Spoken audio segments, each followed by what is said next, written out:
Hello, everyone, and good afternoon, and welcome to this next exciting episode on modern Iran. And as always, I'm joined by my good friend Hunger, the Diet Merchant. How are you, Hunger? I'm doing well. It's very good to be back on stream after a very long hiatus of ours. You've been quite busy, and I've been busy in other personal matters, but that's for another time. Well, I did keep the void somewhat filled by doing a couple of special episodes on the Memorial of Kings, a Safavid government and administration manual, and that was very interesting to read through and share with people because it's very hard to find copies of that translated, and I thought it'd be a good thing to share. No, And indeed, and your stream on the assassins was also very interesting. well, not formally part of this series, but somewhat tangentially related, yes, considering the peripheral relationship to Iran. So, so today we're looking at the reign of Mohammed Shah, the third Qajar Shah of Iran. So, just to recap briefly, last time obviously we were looking at the bulk of the reign of Fath Ali Shah. So he comes in after the death of his uncle Aga Muhammad, and we mostly looked at the entrenchment of the Mojtahid class in Iran, and also the two wars of the Russians, the Third and Fourth Russo-Persian Wars, and the loss of the Transcaucasian territories to Russia, and the sort of adjustment to the sort of new realities, the buffer state between the British India and the Russian Empire. And we're going to sort of see these trends continue. So when looking at Mohammed Shah, he's a very fascinating individual. He doesn't have a particularly long reign. He only rules for about 14 years. But so ultimately, last time we talked about quite a lot of Abbas Mirza, who was the crown prince and eldest son of Fath Ali Shah. Well, unfortunately, despite him, all his efforts and accomplishments, Abbas Mirza does predecease his father a year before he dies in 1833. And so when Fath Ali dies, Muhammad Shah, his grandson, through Abbas Mirza, becomes the new Shah, though it would certainly not be a smooth and easy succession. So what happens is another Qajar prince here on the right, Hussein Ali Mirza, who is a younger brother of Abbas Mirza, rises up in revolt. Thankfully, Muhammad Shah, through the connection to his father, is able to enlist the support of the obviously the Nizam-e-Jadid, or the new army, and he's able to crush this uprising. We should also note that last time we talked about the Mujtahid Muhammad Bakr Shafti. He himself launches his own uprising in Isfahan against the Qajar governor, and he's even able to assemble quite a large horde of about 60,000 lutis or brigands. And though Muhammad Shah is able to bring a much more professional army, and when he threatens to sort of siege the city and storm it, Shafti bucks down and disbands his brigands, though because of how wealthy and powerful he is, Muhammad Shah can't quite totally crush and destroy him. So he has to make do with just exiling Shafti's son. Is there any sort of initial comments you want to make about Muhammad Shah's coming to power? Or Well, yeah, it's as you said, he was the son of Abbas Mirza, who was the crown prince of the Qajar throne.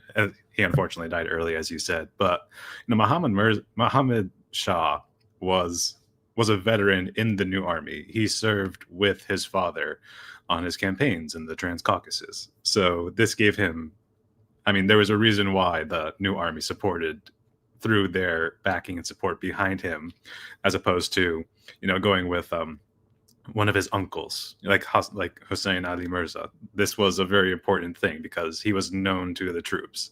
He was the son of the crown prince, and he had led, maybe not led, he had participated in the campaigns against the Russians in the war in 1826. So this was he was a known figure at the time.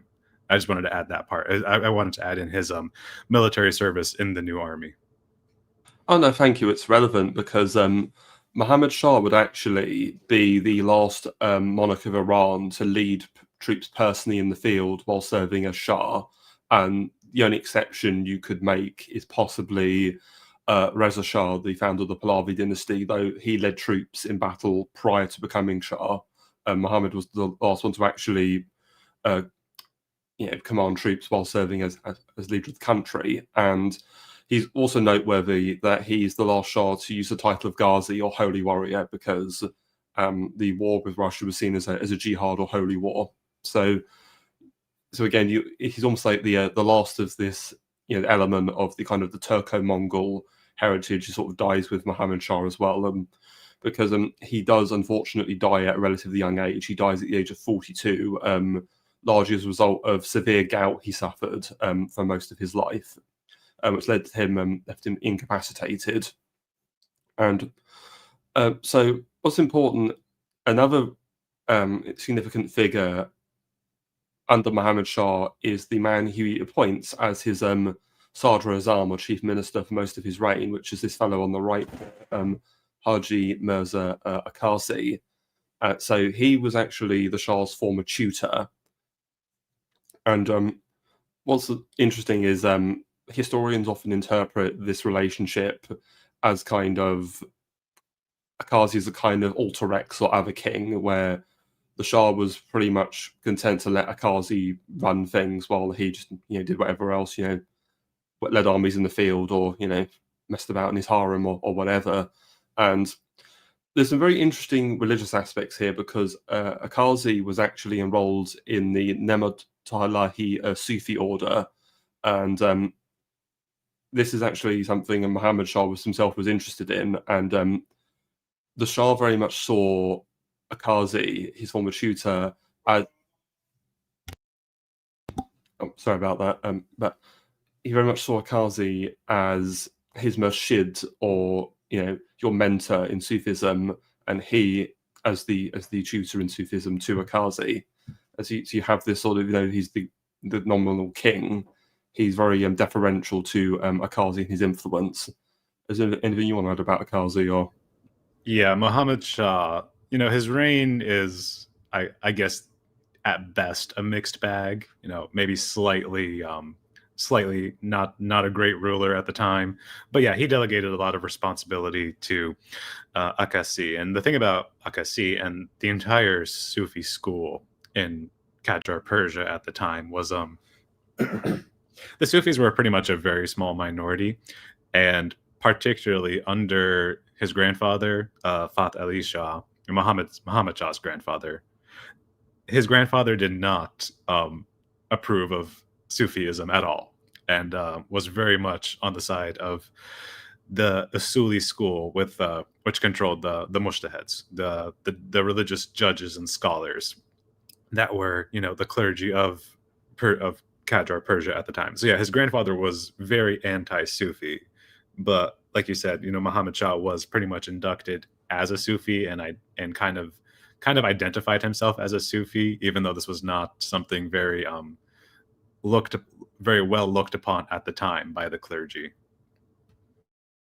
no, and just to call back to the early episodes on the Safavids, but it's almost like Muhammad Shah and Akasi are kind of trying to recreate the old Safavid relationship with the Sufi orders, and giving this sort of royal patronage. And so obviously there are selfish reasons why Akasi wants to rein in the mujtahids and the clergy, but there's also more practical reasons, because as we've seen, one of the most powerful ones in the country is just openly revolted against the new Shah, and so they have to be reined in somewhat. And so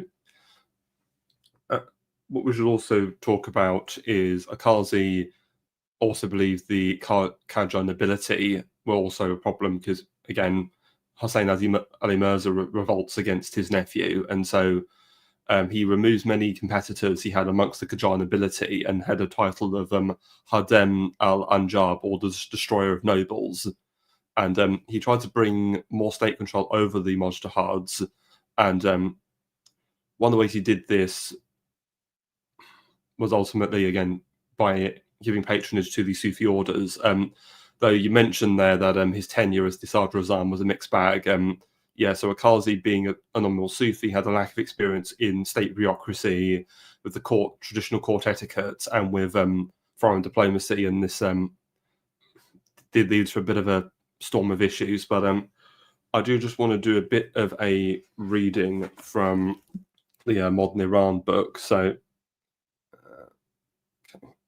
let me just find my place. So the first obstacle the new premier faced with the entrenched Qajar nobility, having successfully kept Muhammad Shah under his thumb, the new premier, who called himself first person instead of the customary Sadr Azam, presumably to avoid the sad fate of his predecessors, had to rely on the support of the emigres from Yerevan and officers of the Azerbaijan New Army. He appointed many of them to military posts in the provinces to counterbalance the provincial governors chosen from among Abbas Mirza's numerous sons. In due course, a few of Muhammad Shah's uncles were replaced by a handful of the new Shah's brothers. Some of this latter group, the third generation of the Qajar princes and their descendants, governed the provinces for the following half-century, but they were often governed either nominally or with shorter terms of office than was customary under Fath Ali Shah. The new arrangement was applied haphazardly, however, and was seen as a sign of the state's weakness. Numerous urban uprisings throughout the 1840s in Tabriz, Mashhad, Yazd, Isfahan, Shiraz, and Kerman characterized the state's loosening grip over the provinces. One frequent cause of these uprisings was clashes between the local population and the government troops stationed in the cities, whose members were of different ethnic and geographical backgrounds, often badly paid and near starvation. The unruly troops harassed the population, plundered city neighborhoods, and engaged in brawls, theft, and extortion, and abducted women and children from the very cities they were dispatched to protect. Adding to the conflicts was the discord between the governors and the military chiefs, echoed in a host of local factional as well as sectarian and personal rivalries. The Mujtahads were not the only urban provocateurs. Landowning tribal khans residing in the cities, municipal officials in control of urban wards, and members of the older Qajar nobility frequently had their fair share of the action. The Lutis hired guns serving the highest bidders were active as well. Not all troubles were because of urban unrest or the government's lack of resources. Far more disruptive were outbreaks of cholera, plague, and smallpox. The growth of foreign trade throughout the 19th century, especially with India and with Russia, both overland and through sea routes, opened new conduits for the transmission of cholera. Pandemics often spread through Iran to neighbouring provinces of the Ottoman Empire and Russia, though at times Iran also was on the receiving end of diseases transmitted in reverse direction. The high mortality rate from cholera in the cities and in the countryside was a major cause of depopulation, which in turn resulted in a reduction in the workforce, lower economic output, and routine occurrences of famine. From the 1820s to the 1840s, tens of thousands died of cholera in the big cities at a time when there were no effective sanitary measures or medical treatment. Although accurate statistics are difficult to come by, it is quite plausible that in one early outbreak of cholera in 1820 to 1821, within 4 weeks, some three-quarters of Sirar's total population of 40,000 were ravaged. By the time cholera reached the capital, the casualties throughout the country exceeded 100,000. A decade later, an outbreak of plague in the northern Iranian provinces of Azerbaijan, Kurdistan, Gilan, Mazandaran, and eventually Tehran reportedly killed 200,000 people, about the same number of casualties as given for the cholera outbreak of 1831 to 1832 in neighbouring Iraq, with the highest number of casualties in Baghdad and the shrine cities of Kabbalah and Najaf. In the years between 1840s and 1890s, cholera, now an endemic malady throughout the country, heard up at least 6 more times, each time in short intervals of 4 to 8 weeks in each locale. Although by the 1870s the rudiments of public health network were in place, including border quarantines, the rate of casualties barely subsided.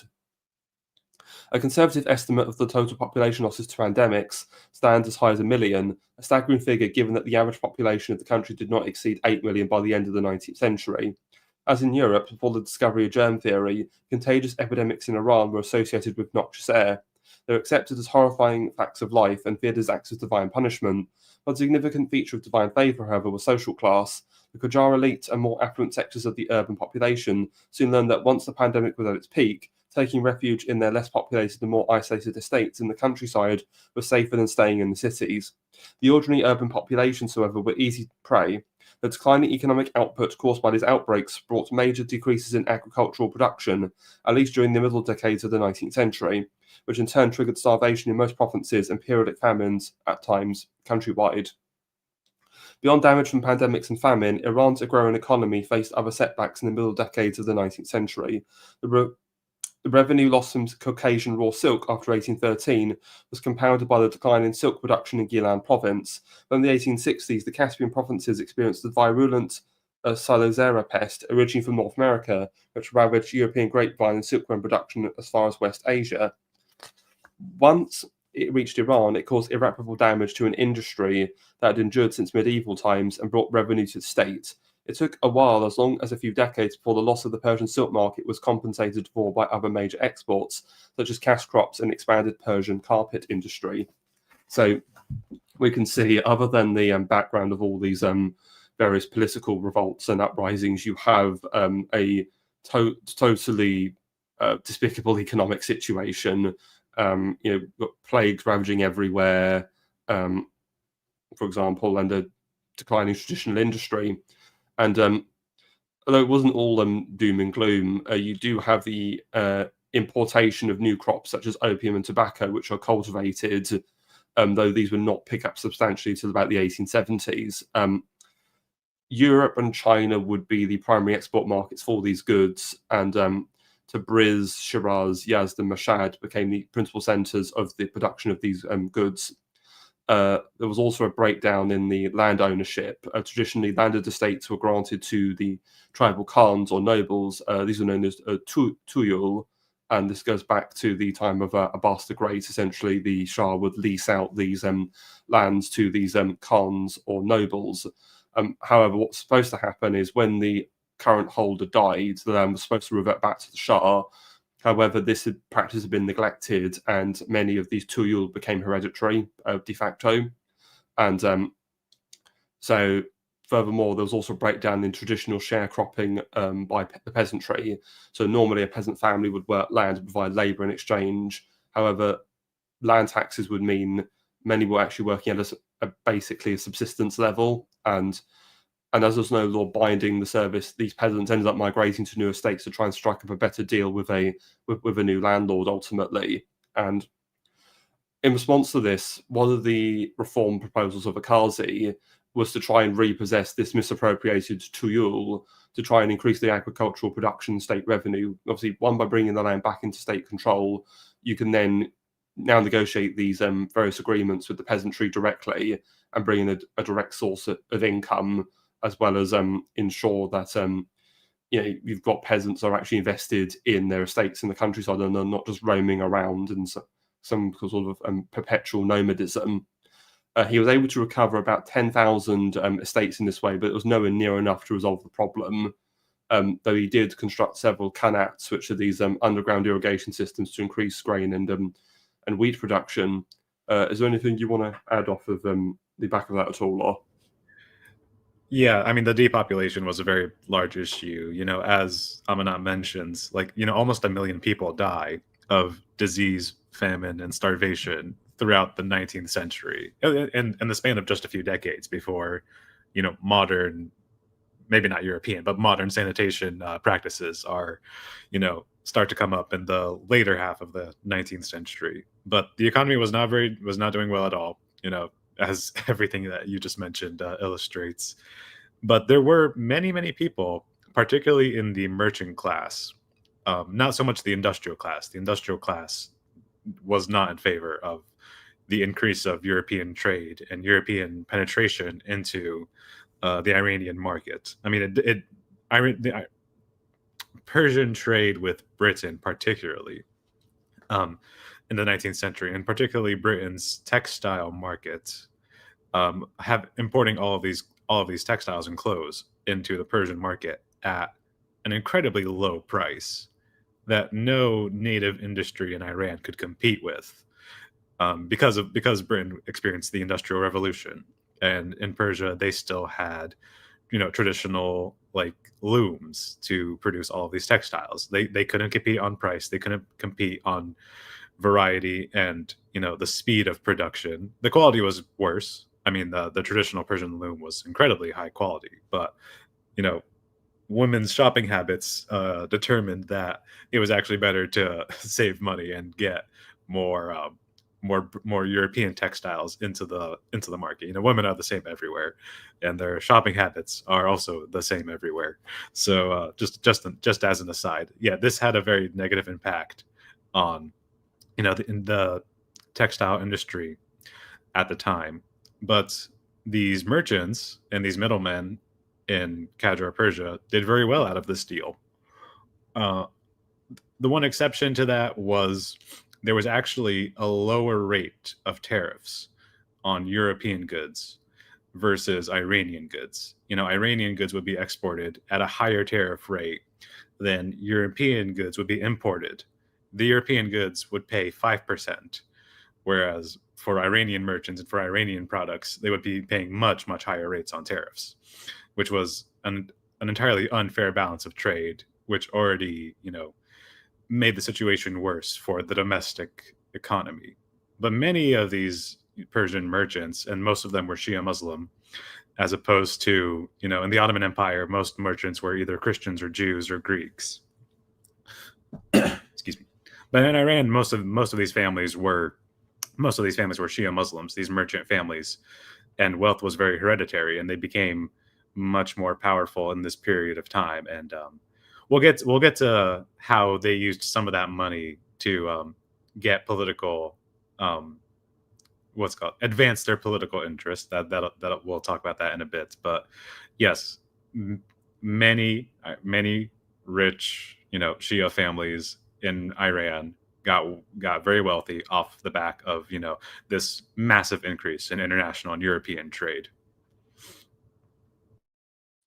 No, certainly, and it's also noted that this trade deficit led to a lot of gold and silver bullion leaving the country, which caused rapid inflation.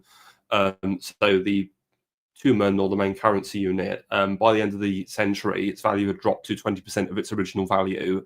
The lack of cash reserves led to more borrowing, which was at extortionate interest rates of an average of about 25%. And this is despite the fact that obviously under Islamic law, usury is haram and not permitted. So still many people are getting these, back alley loans, so to speak, from these unscrupulous money lenders in the bazaars. And so what ended up happening is many buyers of these debts sometimes would not be able to pay it back, and they would renege on a deal. This was known as a dabir. And so despite the increase in the cheap goods into the economy, I think an awful lot of people suffered as a result of the greater expansion of free trade. Because free trade is great, right? Of course. And read the National System of Political Economy, people. Yes, Friedrich List. The Iranians could have used some Friedrich List back at the time. If only he could have translated the National System of Political Economy into Persian. If only. But we should probably get to the conflict between the Sufis and the Mujtahids, because this is a very large part of the chapter Amanat talks about. So one other thing, we're talking about corruption. Well, there's also this concept of a madakel, or where there's so much rampant corruption amongst state officials, where because the salaries being paid by a Qazi was so irregular, many of these officials have to find unofficial sources of income, and so this is almost formalized as madakel. So the whole system's just completely riddled with corruption. And so yes, regarding these Sufi orders, so as we mentioned, the Shah and Akazi patronized the Nematullah order, because this order had actually first received patronage under the Zands back in the 18th century. And it was popular as it gave an alternative lifestyle to the madrasas of the mujtahids, and it allowed a level of artistic expression through music, arts, and poetry, as well as a kind of love for your fellow man. So there's elements of romanticism in there as well. Obviously, because one of the main concepts of Sufism is called walayat, or friendship, and many of the activities involved at these sort of Sufi places of practice and worship, because they were called zerkana, or houses of strength, and kanaka, or convents, and the practices usually included things of prayers, mortification, and fasting. and they promoted this idea called the Vadat-i Vujud, or the unity of being, and again, this idea of walayat, or friendship. The Mujtahids had a particular problem with this because they see it as a subversion of the Shia concept of walayat, spelt with an E, which meant guardianship. So again, there's this idea that the Mujtahids, we are the guardians of the flock to ensure they're guided and educated properly as their mentors. Whereas obviously in Sufism, walayat, friendship, it's obviously implying a much more, shall I say, equal or egalitarian relationship between the flock of a religious body. So you can see why they weren't particularly happy about that. Yeah, if I could just say one thing on that, I have this written in my notes. They were the Sufis and the Sufi orders at this time, which is very different than the previous Sufi orders of the many centuries ago. These Sufi orders, they were basically proto hippies. They were very much into music, dance, poetry, and also drugs. Also, opioids were very popular at that time. But they had the Sufis garnered a lot of support and converts from from poets, from artisans, from merchants, from musicians. And there's actually a story that Amanat talks about. One of the very famous, I guess saint is not the right word, but there would be people in the Sufi order who would be almost revered as saints. Saints don't really exist in in Islam or Shia Islam in particular, but one of these. I would push back against that slightly because as we've gone over in the series, the Shia are obsessed with the idea of martyrdom. So though it's not strictly the equivalent of a Christian saint, I would say that I don't think it's anathema to venerate a martyr in Shiism. Just look at Ali or Hussein, for example. No, you're absolutely right, and I guess with that, Ali and his descendants are revered because they are the family of the Prophet Muhammad, which is not. It doesn't really. I see exactly what you're saying, and you're not wrong, but I would make an exception for that. And this is more. I think this is more of a modern trend in Shia Islam, but no, yes, revering martyrs is very much a part of the tradition. Excuse me, but yeah, one of these poets, I believe his name is. Yeah, sorry. Wait, one of these poets, I don't have his name in front of me right now. He was actually killed by a mob for reciting the Quran in music, for musically singing the Quran with his sitar, which is the Asian guitar that was very popular at the time. This happened in many cases. These basically proto hippies would be condemned by the mujtahids, and they would rile up a crowd, and many of them actually would become martyred, which is very sad. But that was this was in the name of the public morality, and enabling the good and punishing the immoral in the eyes of the mujtahids. Yeah, because in particular, many mujtahids would issue fatwas against apostasy to explicitly target Sufi leaders, and in particular in the late 18th century, there was a particularly notorious mujtahid called Muhammad Ali Behbahani, who was the son of the former Behbahani, founder of the Usuli school, who we discussed last time, and he was known as the Sufi Kosh or Sufi killer.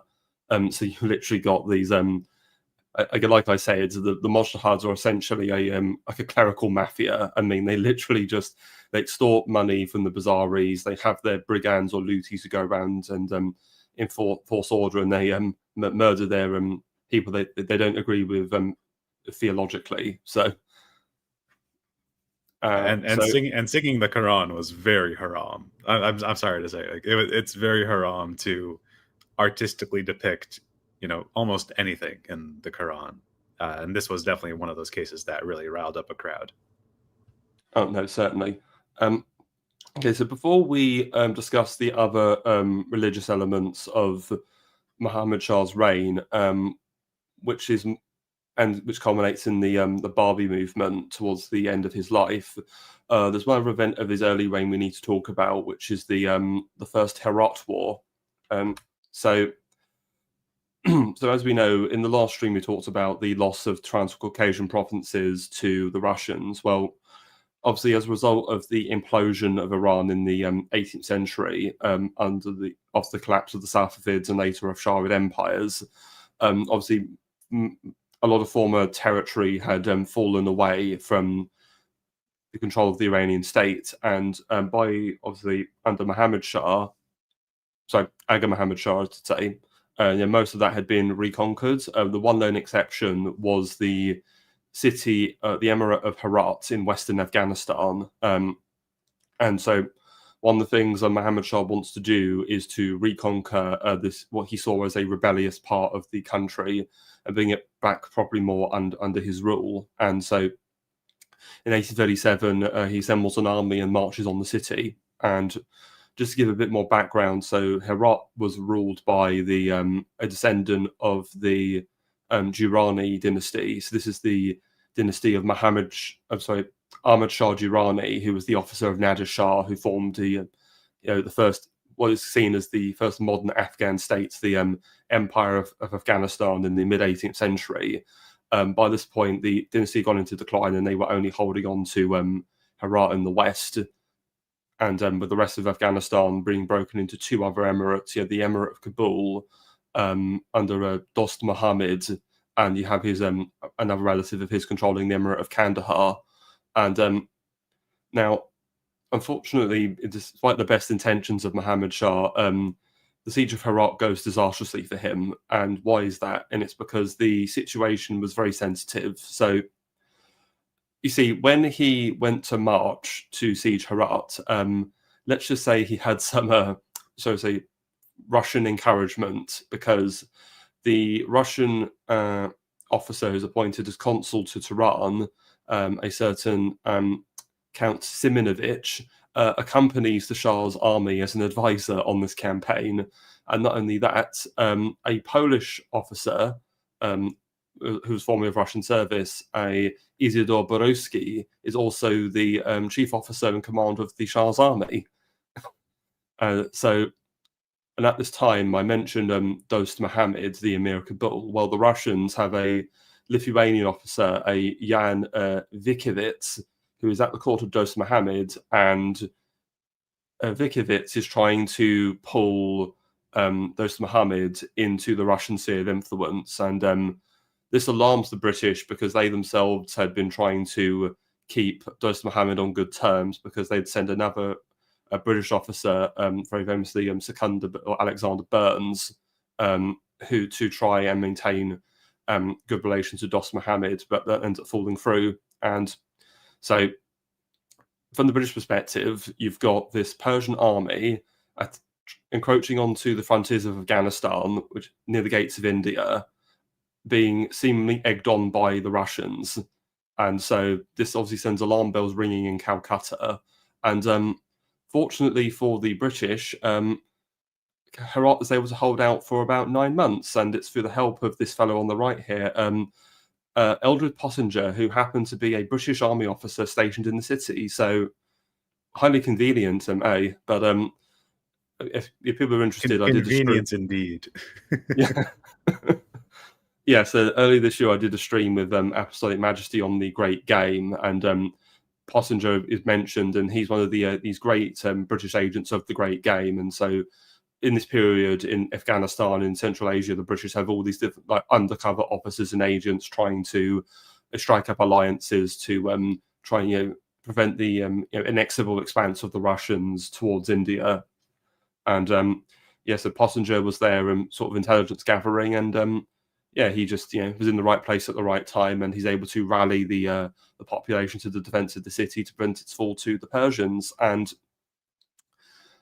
And then what's happening is, after several attempts to capture the city fail, the British, to finally put an end to this malarkey, send engage in a bit of gunboat diplomacy and send a fleet up the Persian Gulf, and they occupy Karg Island, and Muhammad Shah is forced to to step down and withdraw from the siege.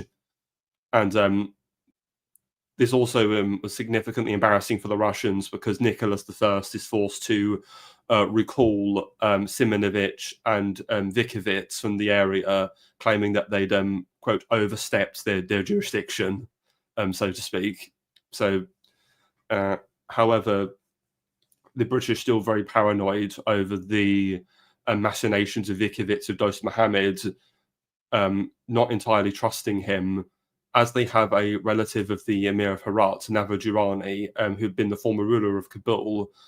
In the next year, in 1838 to 1842, they engaged in the First Anglo-Afghan War, which was an unmitigated disaster. If people are interested, I did a stream with Iron Duke on his channel some months ago, and what a mess that war was, and I think quite unnecessary. Yeah, the first war of the grave of empires. Yeah, indeed, and yeah, though, despite having to climb down over Herat, this is not the last time we will hear about the Qajars trying to reclaim Herat. As 20 years later, Muhammad Shah's son and successor, Nasir al-Din Shah, would also attempt to reconquer Herat, but that's a story for another time. So before we now get to looking at a lot of the sort of clamour for religious reform and the Barbie movement, is there any final things you want to say about Herat or the Great Game? Or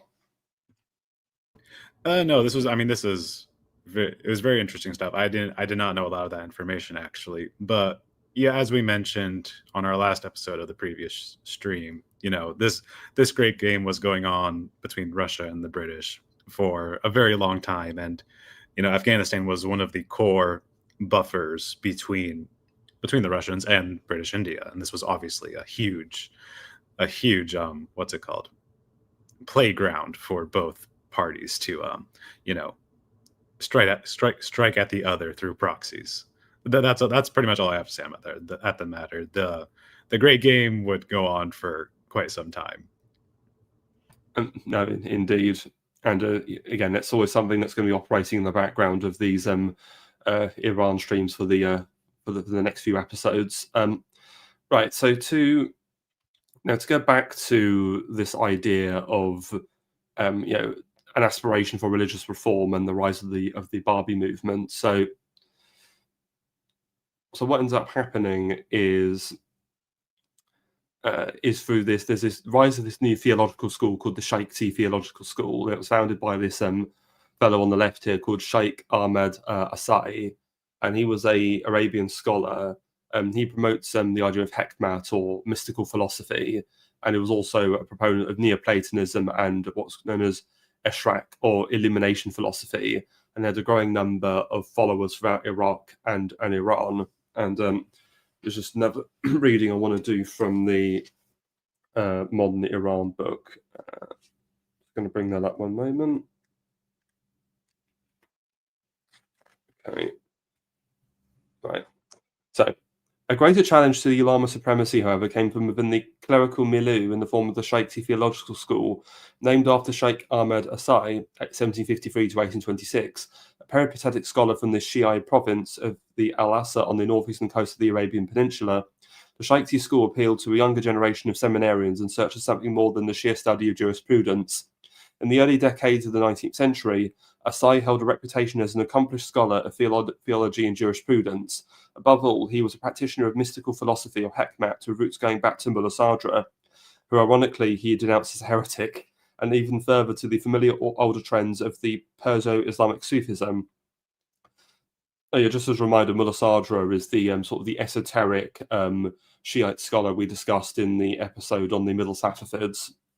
And so Neoplatonism and the Illumination Eshraq philosophy. Asai's popularity among madrasa students, especially in Kabbalah, and later with a growing body of followers in Iran, was primarily because of his eclectic approach to Shiism, which offered a third alternative to the Sharia of the Mujtahids and the mysticism of the Sufis. He was well versed in scholastic tradition, but posited a moral mystical alternative that went beyond the strict legalism of the jurists. His piety, a quality that for centuries marked the behaviour of reluctant ascetics in the Shia Iranian world, was particularly appealing to some among the merchant classes and other members of the non-elite. Asai utilized the rich apocalyptic tradition in the Iranian milieu to answer essential questions in Shia theology, namely regarding the extracorporeal existence of the hidden Imam in the invisible world, the means of recognizing him, and the time and circumstances of his advent. Asai sought salvation for humankind not through sheer religious obligations, but through an intuitive experience of the sacred inner space he called Hokalia, an intermediary world between the earthly existence and the heavenly world, and the imaginary world of Hokalia, a concept he borrowed from the 12th century Iranian philosopher Shahab al-Din Saravardi. The hidden Imam was invisible to humankind, as were all the souls of the believers as prototypes awaiting the day of resurrection. In this world, the believers who perfected their intellectual and moral potential could mediate on the presence of the Imam of the age and the experience his manifestation in this world. For Asai, the perfect Shia thus referred to the one who had arrived at the state of visionary perfection and could guide others along the same path. This notion was a reworking of the familiar ideal of the perfect man, Insan-i-Kamel, that had long been contemplated in speculative Sufism. He thus proposed an answer to the troubling question of the hidden Imam's 1,000-year longevity in a non-physical state by assuming the existence of the celestial prototype in the Hokalia sphere. Though in his often cryptic works, Asai never explicitly stated it, he allowed for the conclusion that the hidden Imam would manifest himself in a new earthly body at the end of time. Such a rendition was a radical departure from the conventional Shia belief of the subject of the return of the hidden Imam. The Imam's celestial existence not only facilitated visionary encounters with the Imam of the age, but also enabled his eventual return to the world of matter, not as a son of the 11th Imam, who, according to mainstream Shia belief, had gone to occultation 1,000 years earlier, but in the new metaphorical human caste. Asai and his successor also reinterpreted the fantastic signs of the hour, which were a precondition for the apocalyptic return of the hidden Imam. The perfect Shia was perceived as a status reserved for the Asai himself, and after him by his successor, Sayyid Kazim Rushdie, 1793 to 1843. As the person most conscious of the hidden Imam and who would prepare the preliminary steps before his return, the perfect Shia, and not the Mujtahads, in effect held the true mandate, Walayat, on behalf of the hidden Imam. The human perfection in the Shaikti school, moreover, required the historical progression in the course of time, and calls for the eventual return of the hidden Imam, when the time is right for him to reveal himself from the implicit world of prototypes into the explicit world of reality. The millennial markers in the Shiite calendar no doubt added to the Shaikti's messianic preoccupation in its appeal. The approach of a millennium after the presumed occultation of the 12th Imam in AH-260, 873 to 874, corresponded to the year AH-1260, 1844. The later date played prominently in the Shia imagination for its messianic speculations. By the 1840s, the Shaikti school, under Rushdie's leadership, had grown into a network distinct from that of the Usulis, and in competition with it. Shaiktis consisted mostly of the younger madrasa students and new mujtahads trained under Asai and Rushdie. They were critical of the Usuli jurists for their archaic madrasa education, their futile study of the usul al-fiqh at the expense of moral and mystical dimensions of religion, and their corruption and excesses. Ritual symbolism also played a remarkable part in dividing the two communities, especially the visitation of the sacred tombs and shrines. The Shaiktis performed the rite of visitation, ziyarat, in Imam Hussein's shrine in Kabbalah, by staying at the foot of the tomb as a sign of respect and performing visitation in utter humility. The belief in the prototypical existence of the Imams made the ritual of visiting their tombs an existential experience. This contrasted with the usual Shia practice of standing up at the head of the tomb, embracing the shrine's outer case, Sarir, tying rags and padlocks to it to make wishes, and reciting the visitation tablet rather routinely. In the eye of the Shaiktis, these acts were symbols of the utter reverence towards the Imam, hence the Shaikti label of head standards, Balasari, for the Usuli. Shaikti adepts were often of village or small town backgrounds and accustomed to the austere life of the countryside, which was at odds with the lifestyle of some of the established mustahads in Iran. The associated Shaikti merchants and artisans, to the extent we know about them, shared with Rushdie and his students the ideals of material detachment and ethical rectitude, characteristics they no longer identified with the ulama establishment. The Usuli denunciation of Asai attempts to excommunicate. Rushdie outraged the Shaiktis and further sharpened their aspirations for a messianic breakthrough. Rushdie, whose inner circle recognized him as the gate, or bub, to the Imam of the age, ever foresaw a messianic revolt in the face of the Usuli harassers. Surely the bloody Kabbalah rebellion against the Ottoman authorities hastened such expectations. In 1842, the new governor of Baghdad province, Muhammad Jajib Pasha, harshly reacted to the Shiite defiance of the Ottoman authorities. which included establishing Sunni state courts in Shia cities. The gang leaders of the revolt in Kabbalah and the Usuli Mujtahids who blessed it heeded Rashti's attempts at mediation and resisted the Pasha's warnings. The result was that the Ottoman massacre of close to 9,000 Shiite civilians, nearly half the population of the city of Kabbalah. The Sheikh leaders' willingness to cooperate with the Ottomans saved some lives. Those who showed allegiance to Rashti were spared, and Rashti himself emerged as a voice of moderation, presumably favouring the Ottoman judicial and administrative reforms. The heavy-handed assault endorsed by the Sublime Porte, nevertheless, was in brazen contrast to what the Tanzimat era of reforms was supposed to usher in, greater latitude towards minorities. In reality, it reasserted Istanbul's full control and placed it of the pro-Shiite Mamluk rulers of Iraq. To the Shiite victims, the Turkish atrocity was another sign of Shiite disempowerment in the face of Sunni oppressors. Only 4 decades earlier, in 1802, the Shiites of Kabbalah and Najaf had witnessed a horrifying assault, that time by the marauding Wahhabi warriors of the Najd in the Arabian Peninsula, who considered it their religious duty to massacre nearly 5,000 Shiite civilians and plunder and destroy Shiite holy shrines. In both instances, the killing of the innocents and the defiling of the shrine of the Imam Hussein distressed the Iranian public, and both times the upheavals demonstrated the Qajar state's inability to defend the Shiites of Iraq or alleviate their suffering. It was against this complex sectarian backdrop that the Babi movement found its first adherents. Yeah, so we can see there the rather complex origins of the movement. So you obviously got this backdrop of the clamour for reform within the Iranian Shiism, but also this is further complicated by the status of a significant Shia community in neighbouring Iraq. And it's interesting, isn't it, that you have the sort of Barbis, or maybe proto-Barbis at this point, or Shaiktis, are pleading moderation as Shiite Muslims are being slaughtered by the Ottoman authorities. And it's the Usuli Orthodox Mujtahids in Iran who are outraged at this massacre. I wonder what your thoughts on this are. No, absolutely. I mean, in some sense, I don't believe Amanat says this specifically in the book, but the Shaykhis are basically a moderate. They're the moderate intellectual position between Asuliism and Sufism. I don't know if he directly says that, but that's the impression I received from it. These are what's it called, discontent intellectuals who don't like the strictness of the Asuli school and their pure dedication to like Sharia and just reading the jurisprudence of former scholars. This is a much more intellectually more curious, more creative movement, but they never go as far as the Sufis in being proto hippies. But yeah, I mean, it is interesting that there was a lot of tension going on in Iraq at this time, among the Shias and among the Shias and the Ottomans. And the Ottomans did try to impose, Sunni religious courts on the Shiites, which totally would not have, which was totally unacceptable to the population. And yeah, this was not the first massacre that occurred in Iraq. It would not be the last massacre that would occur in Iraq. And this riled up all the tensions of, religious Shias in Qajar, Iran. But no, this is the backdrop that we need to get into to get to the Babi movement. It's very important.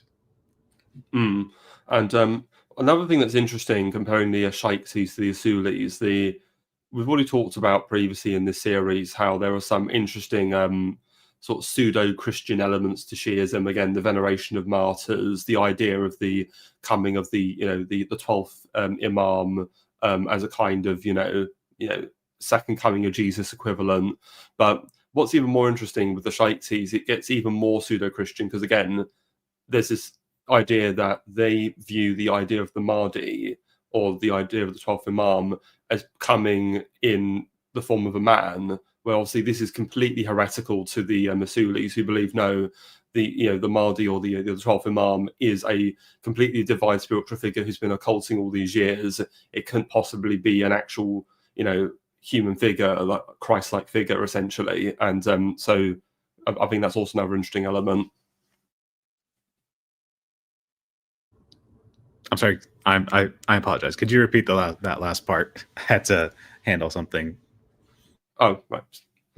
Yeah, no. So essentially, another interesting tension between the two is the fact that the Shaiktis, they believe the the Mahdi or the 12th Imam will come in the form of like an actual an ordinary man who will rise to the occasion, whereas the Usulis, this is completely like haram, because they believe that the 12th Imam or the Mahdi can only be is someone divine who's often in a state of like spiritual hibernation or occultation for 1,000 years. So that is where they'll come. They're not just going to emerge from amongst the the population. No, absolutely. This is it's quite, maybe it's still, I mean, I would still call it heretical, but like it's quite similar to the Christian ideal, of like the actual return of Jesus Christ.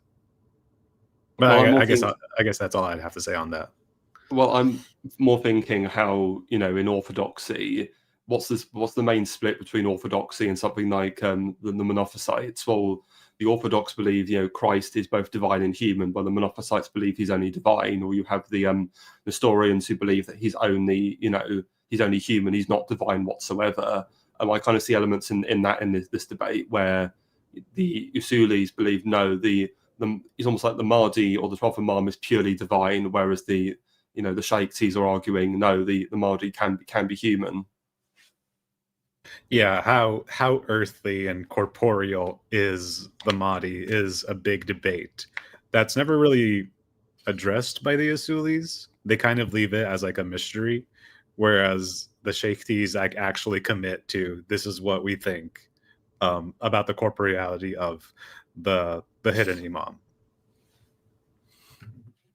Certainly, and now it's time to actually move on to the rise of the Babi movement proper. So, there's just another reading I'm going to do from the book. So, the Babi movement and doctrine of renewal. As a significant consequence of the Shaikti teaching, the Babi movement echoing the ongoing crisis both in Shia Iraq and in Qajar Iran. In 1844, a young merchant from Shiraz called Sayyid Ali Muhammad, 1819 to 1850, proclaimed to a small group of young Shaikti mullahs who had come from Kabbalah to pay their allegiance to him that he was the gate or Bab to the truth. It should be noted that this concept of Bab or gate is a very old term used in Shia Islam, and so essentially, if someone, many other people can be called a Bab or gate, and it's just someone who is believed to be of sufficient, divine intelligence or guidance for bringing, people to the truth ultimately. But ultimately, it's access to the truth, like a door.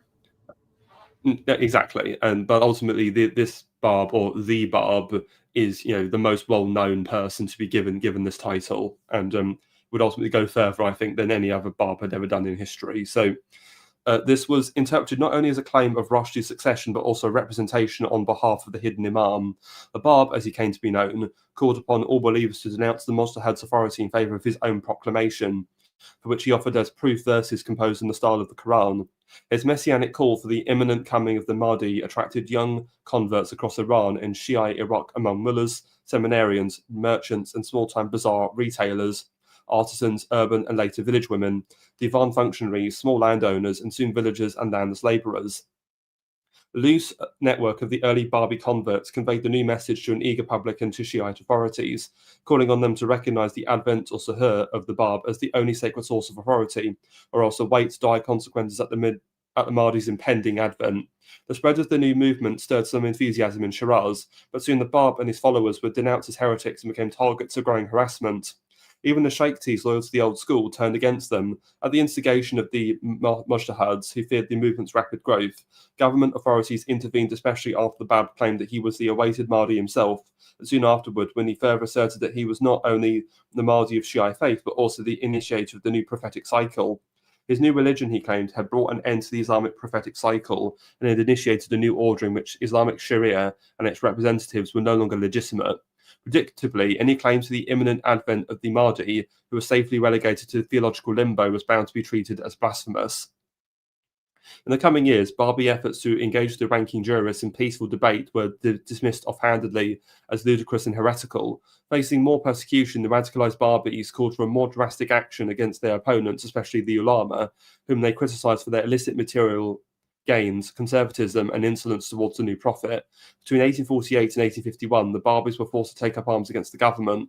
The move proved detrimental. By 1852, the movement had only been suppressed and its leadership killed, exiled, or driven underground, only to re-emerge as a clandestine religion of protest in the following decade. Eventually, the prevailing faction within the movement, which denounced violence in favour of peaceful moral reconstruction, prophetic continuity, and interfaith tolerance, emerged as the Baha'i faith in the final decades of the 19th century. The young Barb, who was born to a family of petty merchants and clothiers with a clerical connection, had gained some business training in his family's outlets in Bushire. When he first made his claims public, he was engaged in local trade in the south, importing tea and other items from India and exporting them along with dried fruits and other local products of the Fars province to the Iranian interior. The young Shaikhs who had given their allegiance to him were mostly from the villages and small towns of Khorasan and Azerbaijan. The Bab's proclamation in May 1844 marked a turning point in the evolution of the Shaikhti inner circle to an open movement within the public following. Shaikhti teachings, complemented by memories of sectarian tensions and Kabbalah, charged these early eager followers. Their adherence to a young merchant from Shiraz with reputation for sanctity and devotion, but no clerical credentials, was highly unconventional. It has no doubt denoted the search for a charismatic leader from outside the sphere of the madrasa. Thanks to the energetic Mullah Hussein Bushri, the Bab's first convert and key figure in shaping the movement, by 1848, there were Babi cells in most cities in Iran and in Shiite shrine cities of Iraq. I will say, just to go back to this idea of a kind of like pseudo-Christianity, I find it really fascinating the amount of parallels you could draw between the Bab and someone like Christ, because look at their backgrounds. They're both relatively young, 30-something figures. They both have a similar background. Christ, famously was of a carpenter background. The Bab is of a low rank, like a low-ranking merchant, but yet they kind of become these venerated figures amongst like a local community, and it's around them that you kind of have a coalition of a sort of dissent against the political stroke religious authorities. Would you say that's sort of a fair comparison? Or Yeah, absolutely. And the other parallel is that the Babi movement was explicitly very revolutionary.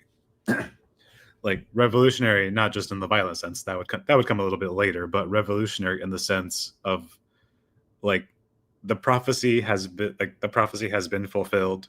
The Prophet Muhammad did his job. That period is over. We are moving on to a new prophetic cycle, and I am going to be the one. I, the spiritual leader, he didn't claim to be the son of God, but he basically claimed to be the hidden imam, the Mahdi. So like, I am the new prophet of the age. This is going to produce the new era, the new millennium for Shia Islam. And like, there's a lot of parallels with Christ in that it was very revolutionary and it required a rejection. Well, there was some debate about this among his apostles, but it required the end of the Prophet Muhammad's prophetic cycle and into a totally different kind of Islam. no, and another comparison to go back to earlier in this series is, well, if you think about it, there's this recurring, again, current in Iranian history of these messianic, messiah figures who arise and challenge the existing order. I mean, you have it happen under the Sassanids. You have Mani, the founder of Manichaeism. You later, obviously, I mentioned you got Shah Ismail. He himself was leader of a Sufi order, and this sort of radical new Sufi, Shiistic state that is effectively usurps the the older Turkoman empire of the Ak Kalanyu. So again, you almost see the same in the Bab. The Bab is a potential new Shah Ismail who's going to completely overthrow the this sort of decadent, corrupt Qajar regime, and we bring like a new golden age to Iran. No, indeed, and he had many powerful disciples. One of his most famous disciples was actually the governor of Isfahan, who the governor of Isfahan. His name is Manucher Khan al-Dawla, and he so it was very clear after the Bab proclaimed that he was the Mahdi. Excuse me. He was immediately labeled a heretic by the Asuli. He was immediately put under house arrest and, surveilled and, kept hidden. But he escaped and he went to seek refuge at the house of the governor of Isfahan, the second most important city in all of Persia at the time. And he was under the protection of the governor.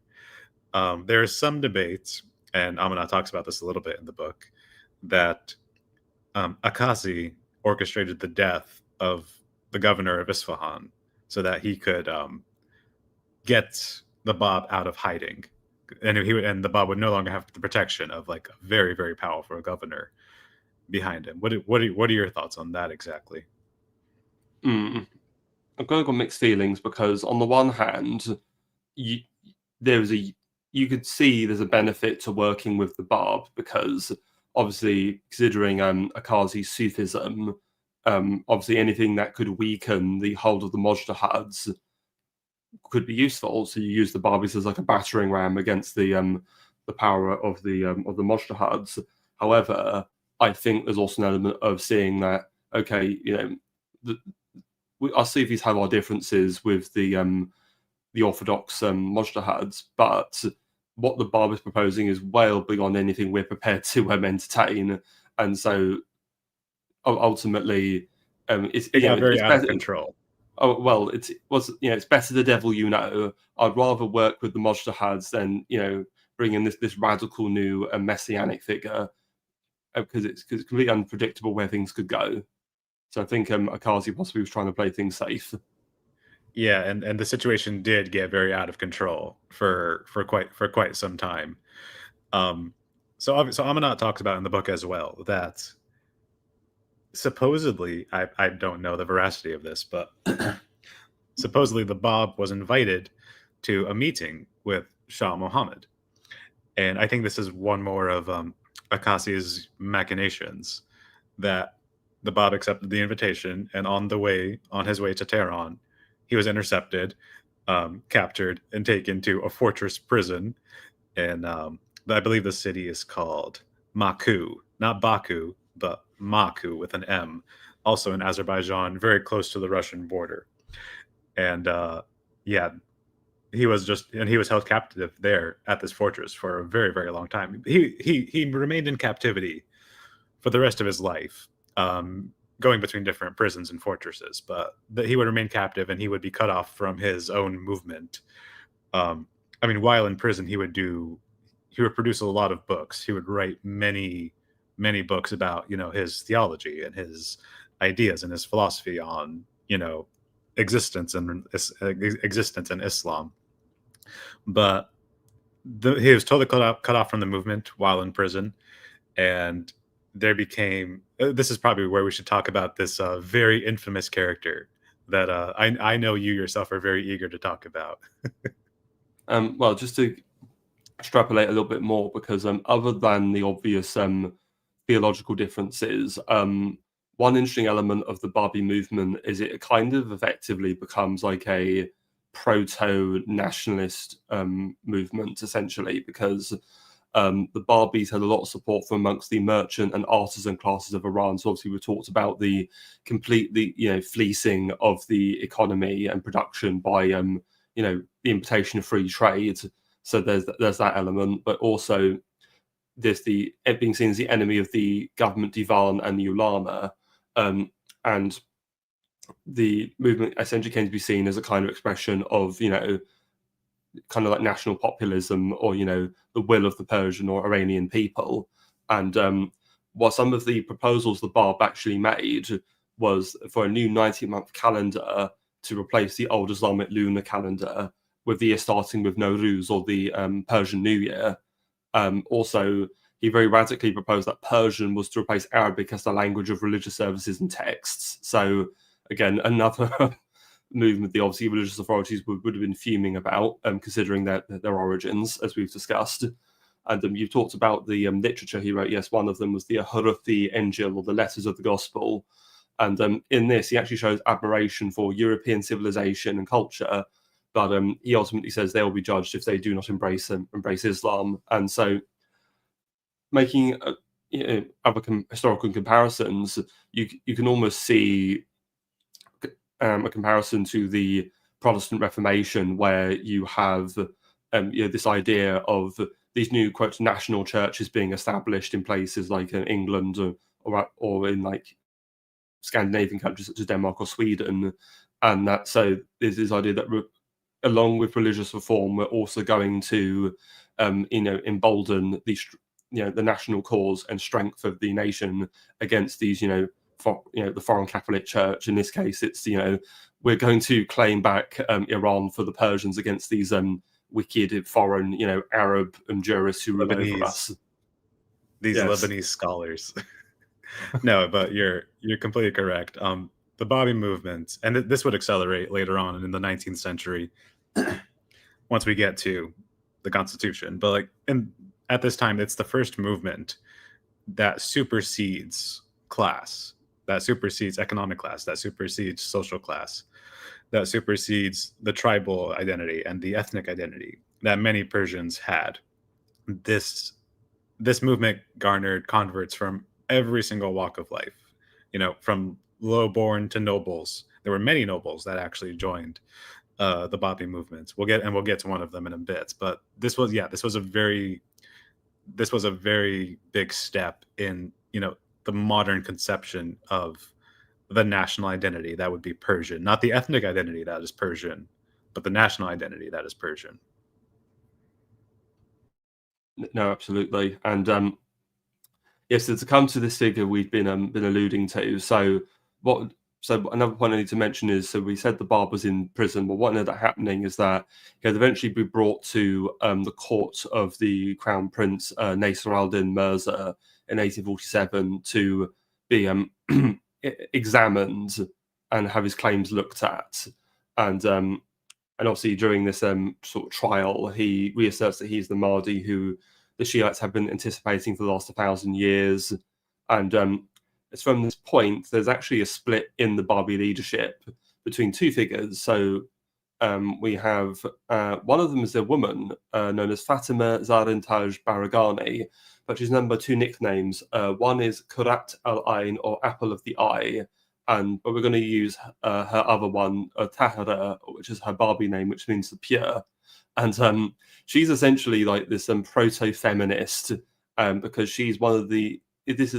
She gives a speech, a public appearance at a town of Badasht in 1848, and at this appearance, she removes her veil, and this is the first publicly recorded incident of a woman removing her veil in Iranian history, which obviously would have been a completely scandalous occurrence at this time. And obviously, of anybody who pays attention to contemporary Iranian politics, this is something the obviously critics of the current Iranian regime love to do. They love to go out and remove their veils and obviously even remove their bras in some instances as well. The slippery slope and its consequences. And she she argued for essentially things even more radical than the Bab was prepared to acknowledge, which is she wanted a total break with Sharia law and the Islamic past.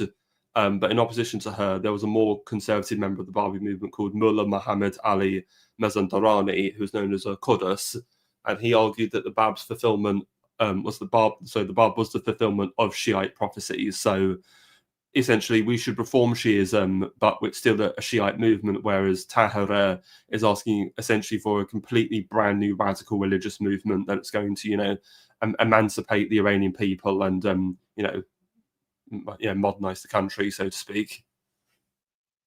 Yeah. God damn it, what's her name? Tahira. Yeah, Tahira.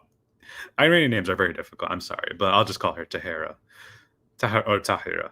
Yeah, Tahira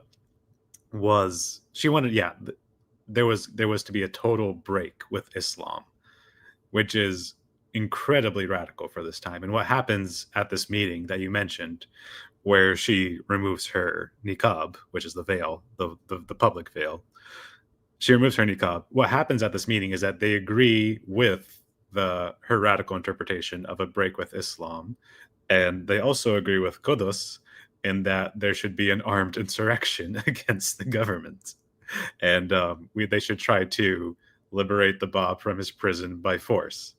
And that's exactly what they do. They storm this fortress prison that's located in Azerbaijan, that's holding the Bab, and it totally fails.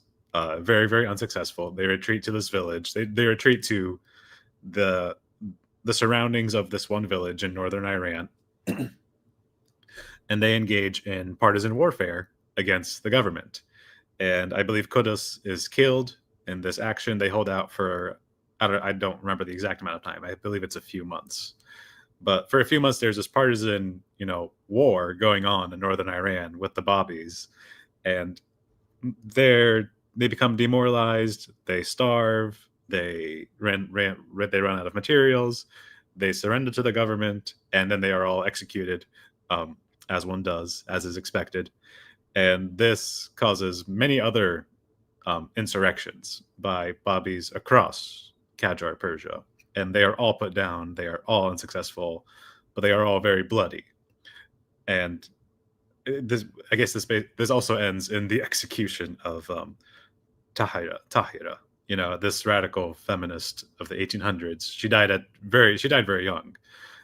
She was killed at the age of 38 by decree of the Asuliya Mujtahids. And the interesting thing about Tahira herself was that she was basically a noblewoman. She was basically the daughter of a very powerful Asuli Mujtahid.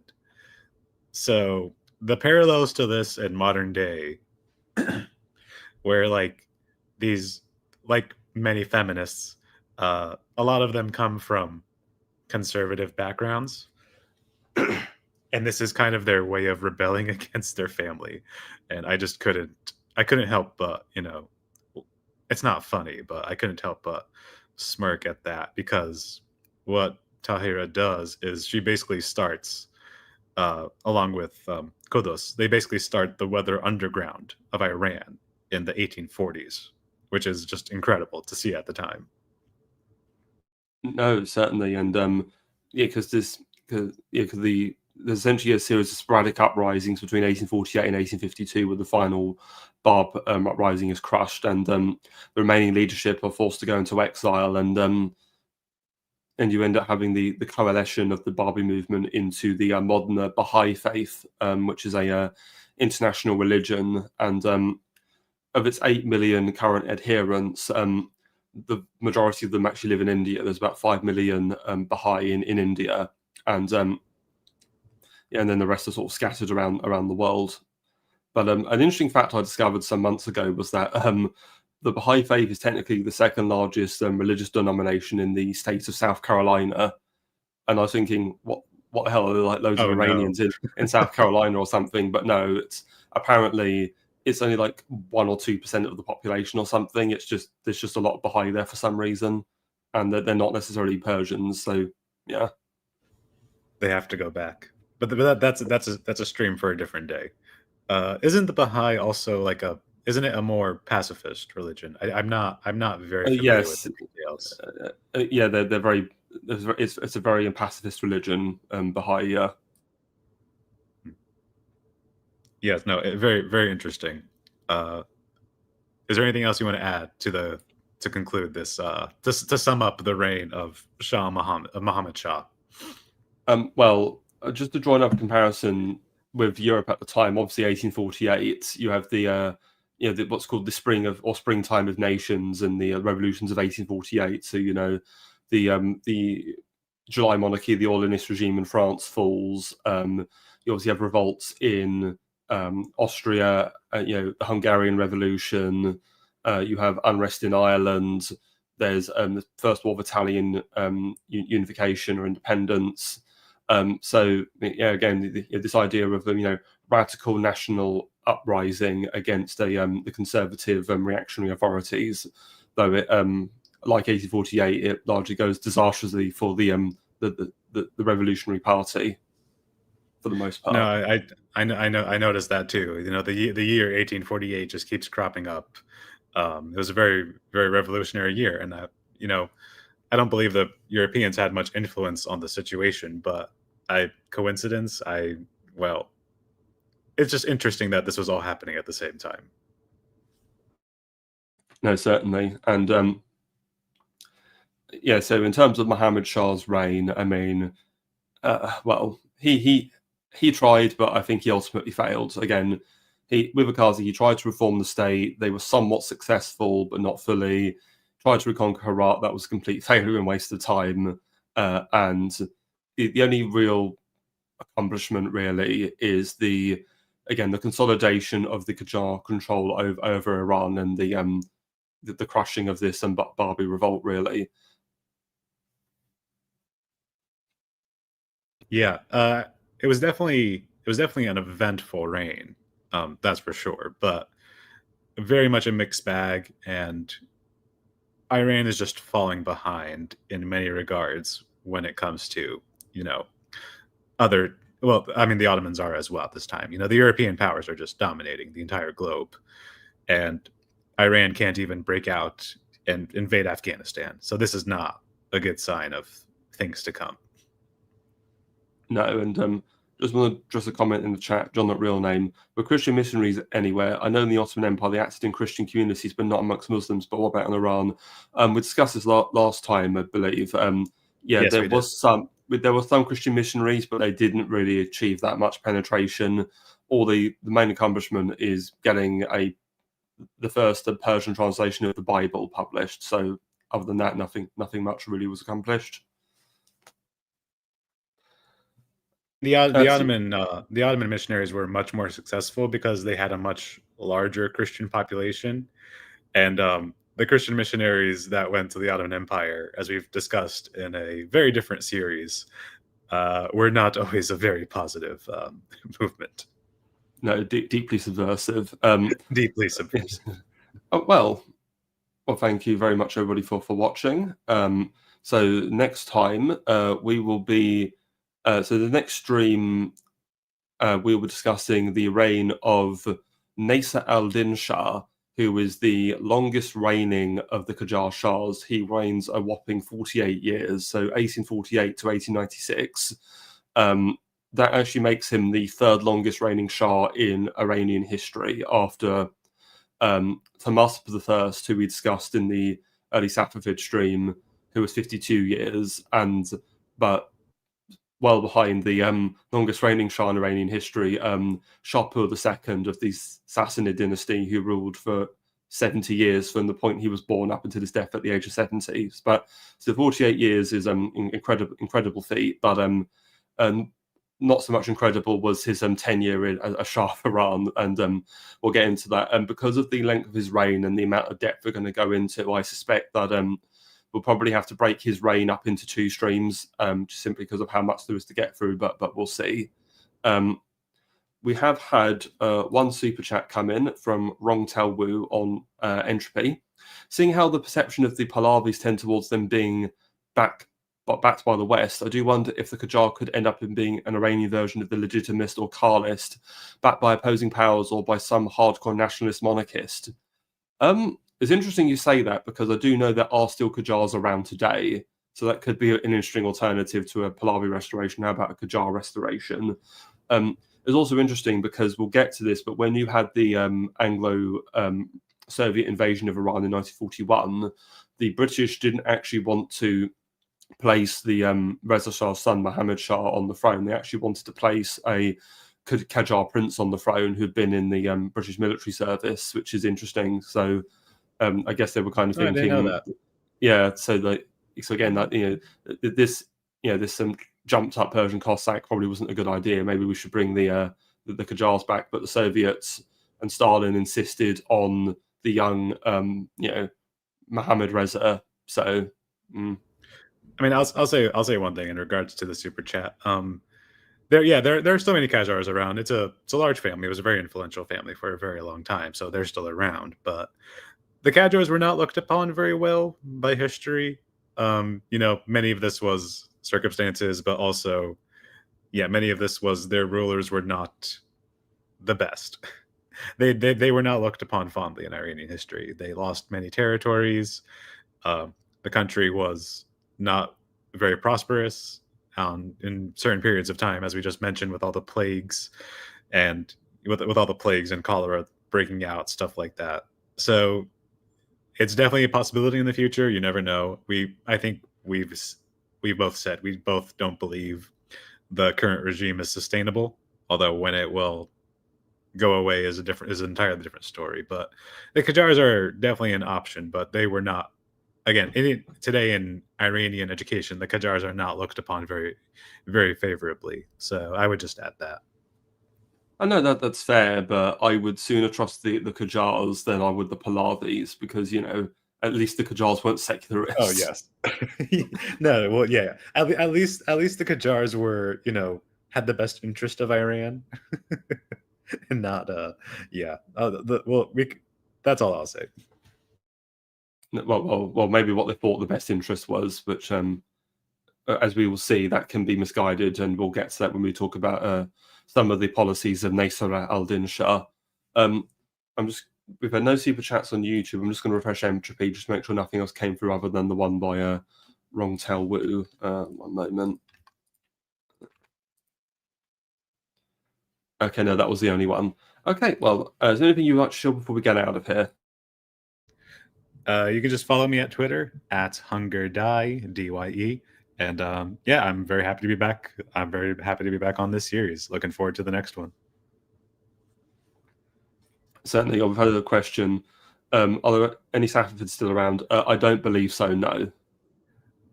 There's probably thousands of descendants, but we don't know. I don't know where that name is today in Iran. But yeah, I guess that's it. But I'm sure there's still thousands of descendants in Persia from the Safavids. Yeah, probably some like bastard offspring in the harem or something, I imagine. In many such cases. Okay, and well, in terms of this channel, I should be doing a stream.